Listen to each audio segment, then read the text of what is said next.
అప్పుల బాధలు వెంటాడుతున్నాయా? అయితే 6 జేవిఆర్ వారి జాతిరత్నాలు ధరించండి. హాయ్, వెల్కమ్ టు మనం టీవీ. నేను మీ మనోజ్. ఏపీలో లిక్కర్ స్కామ్ రోజుకు మలుపు తిరుగుతుంది. సో ఇది చాలా రోజుల నుంచి నలుగుతున్న టాపిక్. కానీ మండే బిగ్ డే కాబోతుంది. సో కీలక అరెస్టులు ఉంటాయా, మరి ఆస్తుల జప్తులు ఉంటాయా? మాట్లాడదాం. మనతో పాటు ప్రముఖ పొలిటికల్ అనలిస్ట్ కట్టా కార్తిక్ గారు ఉన్నారు. నమస్కారం. నమస్కారం. ఏంటండి బిగ్ డే మండే అంటున్నారు? సో ఎలాంటి అరెస్టులు ఉండబోతాయి అంటారు? అంతిమ లబ్ధిదారుడు అరెస్ట్ మండే ఉండబోతుందా?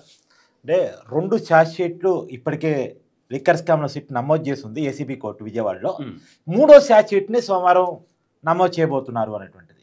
ఈ 3వ ఛార్జ్ షీట్లో చాలా క్లియర్గా ఇప్పటి వరకు అంతిమ లబ్ధిదారు, బిగ్ బాస్ అనే పదాలతో ఉచ్చరించినటువంటి సిట్టు రాబోయేటువంటి ఛార్జ్ షీట్లో క్లియర్గా జగన్మోహన్ రెడ్డి గారి పేరు ప్రస్తావించబోతుంది అని. అదే క్రమంలో ఇప్పటి వరకు ఎవరైతే నిందితులను అరెస్ట్ చేశారో ఆ నిందితులకు సంబంధించిన ఆస్తుల్ని జప్తు కోసం అడగబోతుంది అని. సో ఒకటి ఆస్తులు జప్తు, 2 జగన్మోహన్ రెడ్డి గారి పేరు ప్రస్తావన. ఇది అందుకనే మండే అనేది ఒక బిగ్ డే కాబోతుందా అనేది. అయితే ఇప్పుడు చాలా మందికి ఒక డౌట్ ఏంటంటే, ఇప్పటికే అరెస్ట్ అయిన వాళ్ళు బెయిల్ మీద బయటకు వచ్చారు. సో మళ్ళీ త్వరలో మిథున్ రెడ్డికి కూడా బెయిల్ వస్తుంది అంటున్నారు. కానీ మీరు చెప్తున్న బిగ్ డే మండే గురించి ఆస్తులు చెప్తే విషయంలో ఇప్పటిదాకా ఈ ఓఎస్డి కృష్ణమోహన్ రెడ్డి కావచ్చు, మిథున్ రెడ్డి కావచ్చు, వీళ్ళ ఆస్తులు మొత్తం చెప్తే అవకాశం ఉందంటారా? నిజానికి రిమాండ్ ఖైడీలుగా ఉన్న వ్యక్తులకి, నిందితులుగా ఉన్న వ్యక్తులకి 90 రోజులు దాటిన తర్వాత బెయిల్ వచ్చేటువంటి అవకాశం ఖచ్చితంగా ఉంటుంది. అది ఒకవేళ దోషుడిగా తేలి శిక్ష పడితే వేరు, కానీ ఇప్పటికి వాళ్ళకి నిందితులు మాత్రమే. రెండోది, కొన్ని ఉపాలాంటి చట్టాలు, అంటే టెర్రరిస్టుల కోసం ఉపయోగించి, మావోయిస్టుల కోసం ఉపయోగించే ఉపాలాంటి చట్టాలు, సంఘ విద్రోహ శత్రుల కోసం ఉపయోగించే చట్టాలు, లేదు అంటే ఈడీ అరెస్ట్ చేసిన కేసులు, ఈ 2 కేసుల్లో తప్ప, ఉపాలాంటి చట్టాలు లేదా ఈడీ అరెస్ట్ చేసే తప్ప కామన్గా 90 రోజుల తర్వాత బెయిల్ వచ్చే అవకాశం ఉంటుంది. ఆ బెయిల్లో భాగంగానే నువ్వు అన్నటువంటి ధనంజయ రెడ్డి కావచ్చు, కృష్ణమోహన్ రెడ్డి కావచ్చు, లేదా బాలాజీ గోవిందప్ప కావచ్చు బెయిల్ వచ్చింది. లేకపోతే మిథున్ రెడ్డి కూడా రావచ్చు, రాజు కసిరెడ్డి కూడా 1 ఫైన్ డే బెయిల్ రావచ్చు. ఇది మ్యాటర్ ఆఫ్ టైం. బెయిల్ రావడానికి అవకాశం ఉంటుంది, నిందితులుగా ఉన్నారు కాబట్టి. అయితే వాళ్ళు నిందితులుగా ఉంటారు, బెయిల్ వచ్చినంత మాత్రాన ఇక కేసు లేదు అనుకోవడం లేదు. కేసులు ఫేస్ చేస్తారు. రేపొద్దున వాళ్ళని మళ్ళీ ఈడీ అరెస్ట్ చేసే అవకాశం కూడా ఉంది. ఇప్పటి వరకు వాళ్ళని అరెస్ట్ చేసింది ఎవరు? ఇక లోకల్ సిట్టు, ఎవరైతే లిక్కర్ స్కామ్ను విచారిస్తున్న రాష్ట్ర అధికారులు ఉన్నారో, పోలీసు అధికారులు, వాళ్ళ అదుపులో తీసుకున్నారు. ఇది కాక ఈ కేసును ఈడీ కూడా విచారిస్తూ ఉంది కదా. ఈడీ ఇంతవరకు దూకుడుగా ముందుకెళ్ళలేదు. రాష్ట్ర సిట్టు మాత్రం ఇప్పటివరకు దూకుడికి వెళ్తుంది. రేపొద్దున ఈడీ కూడా వీళ్ళని అరెస్ట్ చేసే అవకాశం ఉంది. అదే లోకల్ సిట్టు కూడా వీళ్ళ బెయిల్ క్యాన్సిల్ చేయాలని పోరాటం చేస్తుంది. సరే, సిట్ చేసే పోరాటం విజయవంతం అవుతా లేదా పక్కన పెడితే వీళ్ళని మళ్ళీ ఈడీ అదుపులో తీసుకునే అవకాశం ఉంది. ఇప్పుడు జగన్మోహన్ రెడ్డి గారిని కూడా లోకల్ సిట్ లిఫ్ట్ చేస్తారా లేదా ఈడీ లిఫ్ట్ చేస్తారా అని తెలియదు. ఇప్పుడు జగన్మోహన్ రెడ్డి గారి దాకా కేసు వస్తుంది అంటే, ఇప్పుడు ఎగ్జాంపుల్ జగన్మోహన్ రెడ్డి గారి షాడో సునీల్ రెడ్డి షాడో అనొచ్చా లేదా నేను చాలాసార్లు చెక్ చేసుకునే ప్రయత్నం చేశాను. మామూలుగా జగన్మోహన్ రెడ్డి గారి షాడో అంటే ఎవరైనా ఏం చెప్తారు? సజ్జల రామకృష్ణారెడ్డి గారి పేరు చెప్తారు. ఆ పార్టీలో ఇప్పుడు సమన్వయకర్తగా నెంబర్ 2 లీడర్గా ఉన్నాడు కాబట్టి. లేదు, ఒకప్పుడు విజయసాయి రెడ్డి పేరు చెప్పేవాళ్ళు. జగన్మోహన్ రెడ్డి గారితో కలిసి జైలు జీవితాన్ని కూడా పంచుకున్న వ్యక్తి కాబట్టి, జగన్మోహన్ రెడ్డి గారితో కలిసి అన్ని విషయాల్లో ఉన్న వ్యక్తి కాబట్టి, పార్టీలో కూడా ఆ రోజు నెంబర్ 2 పొజిషన్ కాబట్టి విజయసాయి రెడ్డి గారి పేరు ఆ రోజు చెప్పేవాళ్ళు. కదే విజయసాయి రెడ్డి గారికి జగన్మోహన్ రెడ్డి గారికి చెడిన తర్వాత మొత్తంగా అధికారంలో ఉన్నప్పటి నుంచి సజ్జల రామకృష్ణారెడ్డి గారు హైలైటర్గా కనపడుతున్నారు కాబట్టి ఆయన పేరు చెప్తారు. కానీ వీళ్ళంతా కనపడే వ్యక్తులు. కనపడని జగన్మోహన్ రెడ్డి గారి షాడోలు కొంతమంది ఉంటారు. వాళ్ళు సునీల్ రెడ్డి ఒకళ్ళు. ఆ సునీల్ రెడ్డి ఒకళ్ళు అని చెప్పడానికి జగన్మోహన్ రెడ్డి గారికి ఉన్న ప్రతి కంపెనీలో కూడా, అంటే మొట్టమొదటి కంపెనీగా చెప్పేటువంటి సండూర్ పవర్స్ నుంచి వివాదంలో, అంటే తల్లి కొడుకు కోర్టులో కొట్లాడుకుంటున్నారు కదా ఎన్సీఎల్టీలో, ఆ సరస్వతి పవర్ అండ్ ఇండస్ట్రీస్ వరకు, ఈవెన్ దో భారతీ గారి కీలక ఆస్తి అయినటువంటి భారతీ సిమెంట్స్ వరకు, ప్రతి కంపెనీలో కూడా భారతీ గారి తర్వాత డైరెక్టర్గా సునీల్ రెడ్డి ఉన్నారు. సునీల్ రెడ్డి ఇప్పుడు భారతీ గారు అంటే తను భారీగా సతీమణి, జగన్మోహన్ రెడ్డి గారు సతీమణి కాబట్టి ఆవిడ పేరు సహజంగానే ఉంటుంది. కానీ సునీల్ రెడ్డి పేరు ప్రతి దాంట్లో డైరెక్టర్గా పెట్టారంటే ఎంత నమ్మకస్తుడు, ఎంత విశ్వసనీయుతుడు, ఎంత షాడో అని ఇక్కడ మనం అర్థం చేసుకోవాలి. ఇప్పుడు ఆ సునీల్ రెడ్డికి సంబంధించినటువంటి కంపెనీల మీద, సూట్ కేస్ కంపెనీలు, డొల్లా కంపెనీలు, అంటే పేరుకి పేపర్ల మీద ఉన్నటువంటి కంపెనీలు, వాటి మీద 10 కంపెనీల మీద మొన్న రైట్స్ జరిగాయి. విజయవాడలో ఒక 5 కంపెనీల మీద, వైజాగ్లో 5 కంపెనీల మీద.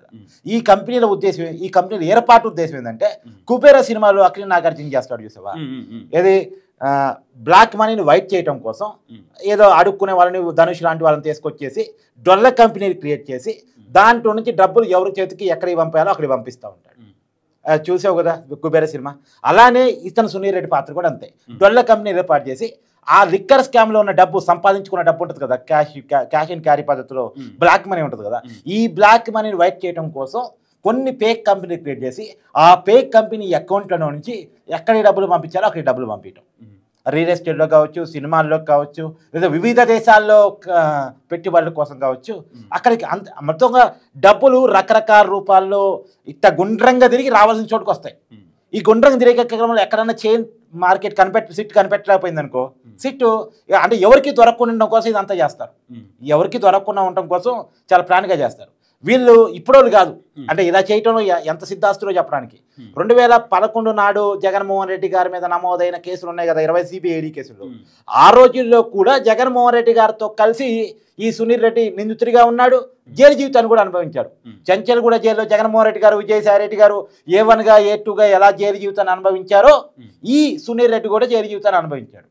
ఎంఆర్ ప్రాపర్టీస్ అని ఒక ప్రాపర్టీ నుంచి దాదాపు సూట్ కేసు కంపెనీలు, సెల్ కంపెనీలు, డొల్ల కంపెనీలు ఏర్పాటు చేసి 215 కోట్ల రూపాయల డబ్బులు ట్రాన్సాక్షన్ చేతులు మార్చేశాడు.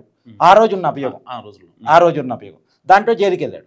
ఇప్పుడు కూడా అదే సునీల్ రెడ్డి ఇప్పుడు మొత్తం 40 సూట్ కేసు కంపెనీలు, 40 డొల్ల కంపెనీలు గుర్తించితే దాంట్లో 10 కంపెనీలు మనోడు క్రియేట్ చేసినాయి అంట.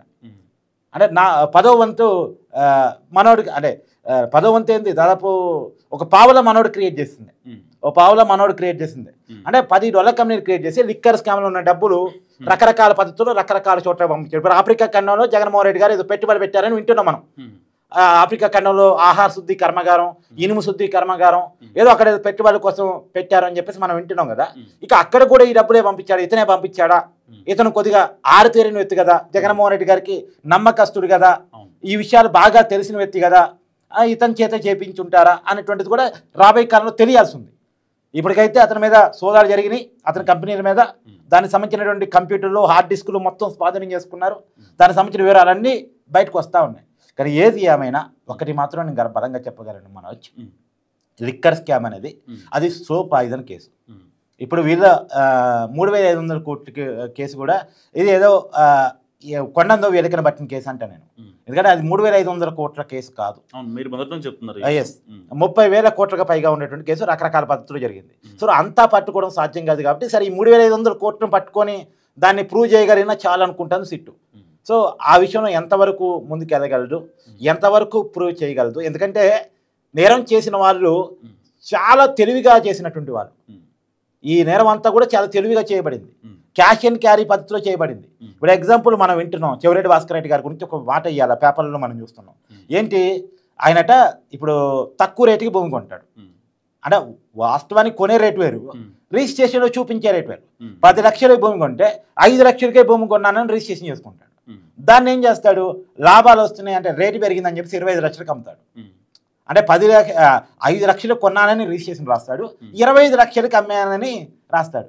ఇక్కడ ఎంత తేడా వచ్చింది, 20 లక్షల తేడా వచ్చింది. 20 లక్షల బ్లాక్ మనీని వైట్ చేసేస్తాడు, తన దగ్గర రిక్కర్లో వచ్చిన డబ్బును వైట్ చేసేస్తాడు. సో దాన్ని దర్జాగా వాడుకోవచ్చు, ఇక ఆ 20 లక్షలు కూడా దర్జాగా వాడుకోవచ్చు. ఇలా చాలా తెలివిగా చేశారు. అంటే ఎక్కడ నేరం దొరకకుండా డబ్బుని ఎలా వైట్ చేయాలో చాలా ప్లాన్డ్గా, అంటే వీళ్ళకి సలహాలు ఇచ్చే వాళ్ళు కూడా చాలా తెలివైన వాళ్ళు కదా. రేపు పొద్దున ప్రభుత్వాలు మారితే ఎంక్వైరీ ఎలా కొనసాగిద్ది, ఎలా పోలీసు వాళ్ళు పట్టుకుంటారు, గతంలో ఎలా వీళ్ళని ఎంక్వైరీ చేసింది సిపిఐ, ఇవన్నీ విషయాలు తెలుసు కాబట్టి చాలా జాగ్రత్తగా. ఇప్పుడు సామెత ఉంటుంది, జూనియర్ డాక్టర్ కంటే సీనియర్ పేషెంట్ నయం అని. జూనియర్ డాక్టర్కి కొన్ని తెలియదు, సీనియర్ పేషెంట్కి ఎప్పుడే మందు వాడాలో ఎలా వాడాలో అన్నీ తెలుసు. సో సీనియర్ పేషెంటే డాక్టర్ సలహా ఇస్తుంటాడు. రేపు ఇప్పుడు వీళ్ళు ఎలాంటి వాళ్ళు అంటే పోలీస్ అధికారి విచారిస్తుంటే ఈ క్వశ్చన్ కదండి ఆ క్వశ్చన్ అడిగితే బాగుంటుందండి నేను చెప్పగలిగినంత సిద్ధాస్తుడు వీళ్ళు సహజంగా. సో కాబట్టి ఆ రకమైనటువంటి టాలెంట్ ఉన్నటువంటి వీళ్ళు ఇప్పుడు వీళ్ళని ఏ మేరకు సిట్టు పట్టుకోగలిగితే చూడాలి.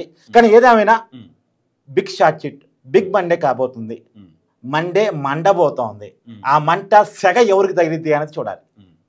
సో ఇది కార్తీక్ అనాలిసిస్, చూస్తూనే ఉండండి మనం టీవీ.